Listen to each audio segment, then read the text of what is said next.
Now, our colleagues on Grid Live Encore already discussed this topic. Now it's our turn to react to the 2024 Entity IndyCar Series schedule. Now, the 2024 calendar will see 17 points-paying races and an exhibition event. Once again, the season gets underway on the streets of St. Pete, followed by the $1 million challenge and all-star race at the Thermal Club. Long Beach, Barber, IMS Road Course, and the Indy 500 remain unchanged. Missing in action is the Texas Motor Speedway.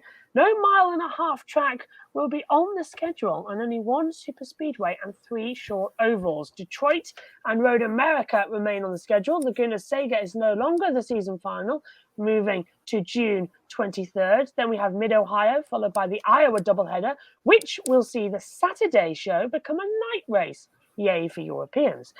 The streets of Toronto on July 21st will be the final IndyCar race before going on a break due to NB Sports coverage of the 2024 Summer Olympics in Paris. IndyCar action returns nearly a month later on August 17th. Happy birthday in advance to Mum.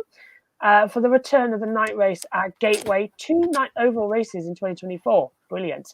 Portland moves from Labor Day weekend to August 25th. After that, the Milwaukee Mile is back with a double-header weekend.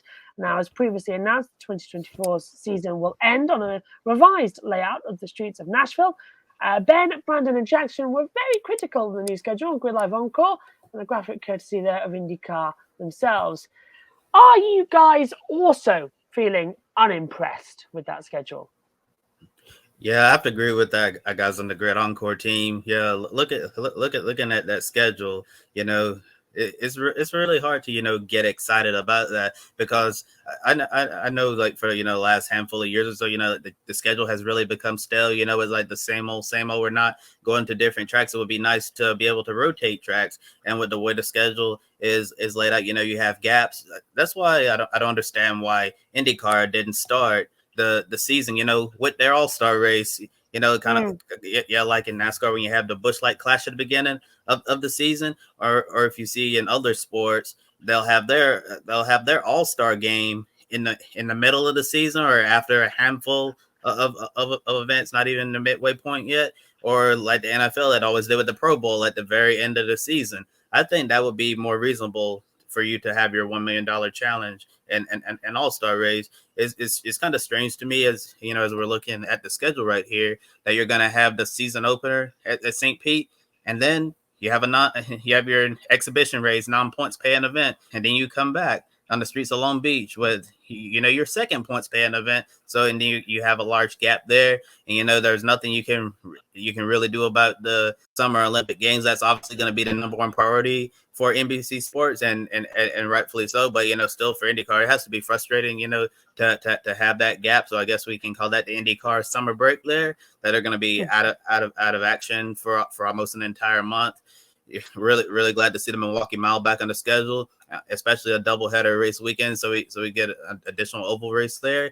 But a lot of people are going to be looking at the absence of Texas Motor Speedway. We're not going to have a mile-and-a-half track on the schedule. Yeah, and looking at something that they said on the Encore show on Monday night, we're doing a disservice to all these young drivers coming up on the road to Indy, because they're not going to get that, quote unquote super speedway experience before you're heading into the Indianapolis 500. I felt that having Texas Motor Speedway before the Indy 500 was very helpful for these cars in this super speedway aero kit to get used to how the cars handle on this style of track.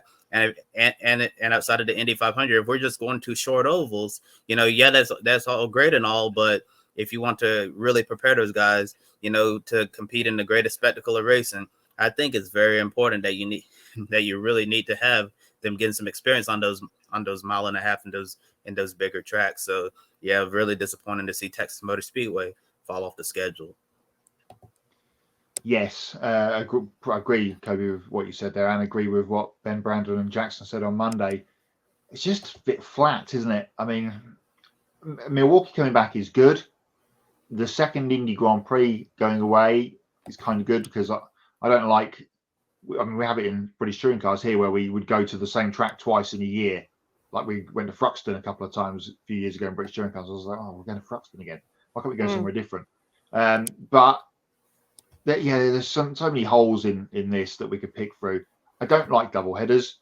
I don't think it's necessary. You just, adding, it's a bit like the F1 sprints and MotoGP sprints. We're just having more without it being different, which I don't like. Matthew Owen says very disappointed by the IndyCar schedule. Here's another thing that's bugged me, and they talked about it on. Let's just bring this comment in from Astral Police. Good hello to you. Oh my God, I went to Texas for my first in-person IndyCar race earlier this year. Was my favorite race of the season. Well, an absolute letdown. Sounds like, and we get to see the NASCAR schedule, that the date of what would have been the IndyCar race may perhaps be the Cup Series race in the spring at Texas in that April kind of area where the IndyCar race was the last couple of years. So we'll wait to see what happens when the NASCAR schedule finally gets released in the next couple of weeks' time. But back to my point I was about to make, you could pick holes in this schedule all over the place. We come out of St. Pete on, March 10th, opening race of the season. And I can hear Lee Diffie now saying, I don't know, for instance, Joseph Newgarden wins the race. He's the points leader. Come back in a couple of weeks for something that doesn't matter at the Thermal Club. Or wait 5 weeks for another crown jewel race of the IndyCar Championship, but it's not on NBC, it's on USA at Long Beach, which is just silly. Why that isn't on big NBC when they don't have NASCAR at that time of year? There's got to be something that's going to be on big NBC, because if it's a rerun of something, then that's just disappointing. 2 races on, not that it matters to me and you, Josh, but 2 races on Peacock for the American audience. And it's the Canadian race as well. It's good for you, as we mentioned before we went on the air. But the Toronto race not being on unless you've got Peacock is really strange.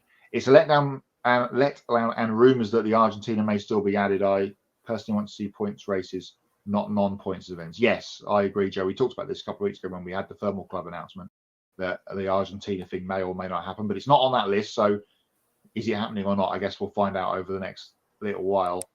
But yeah, just IndyCar's been great the last couple of years, and then I just saw that and went, ugh. It's just an announcement, because everyone was going, we're going to get IndyCar. When's it going to come out? Oh, it's coming out. Oh. It was a bit like that. Just disappointing.